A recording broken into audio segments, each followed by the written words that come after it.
Welcome back. In the previous section, we discussed reading and sharing news articles online. In this section, we will be discussing emailing your elected officials. The first step to interacting with your elected officials is to identify who they are. Now, you can do that in a couple different ways. You can look at the House and Senate websites, your county, state, and city websites.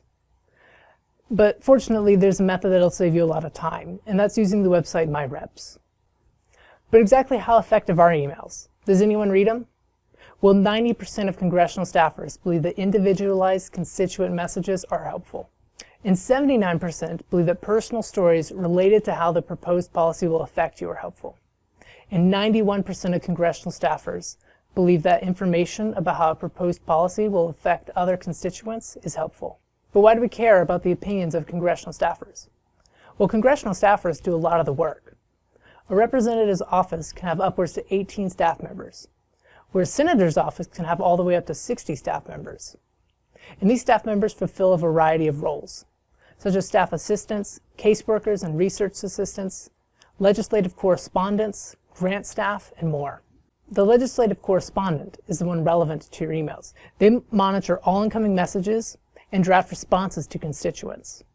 While they might not have voting power, they do have influence. They have the ear of the elected official and can communicate what constituents are saying.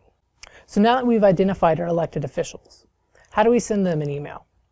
Well, every elected official will have a website, which will usually contain a contact section with the information on how to send an email. You can also use a program such as ResistBot, which will turn your text messages into emails to your elected officials. And in the case that they can't send an email, they'll actually turn it into a physical letter and mail it to their office. When you're drafting your emails, here are some general tips. Be professional and factual. State statistics and facts related to the issue, and avoid personal attacks, threats, and demands. Identify yourself as a constituent, as this will be one of the first things a staffer checks when they read your email. Be direct. Limit yourself to one subject and one page per email. Have an ask, such as asking the representative to sponsor or co-sponsor a bill, or vote in opposition or support of that bill. Do not forget to be personal. Explain how the issue affects you personally. And connect the issue to the broader community and explain how it is affecting other constituents beyond yourself. Here's an example of a letter sent to an elected official. As you see, the letter contains a salutation, which is usually addressed to the Honorable X. They also have an ask, in this case supporting an ordinance. They also explain how the issue is personal and connect the issue to the broader community and other constituents.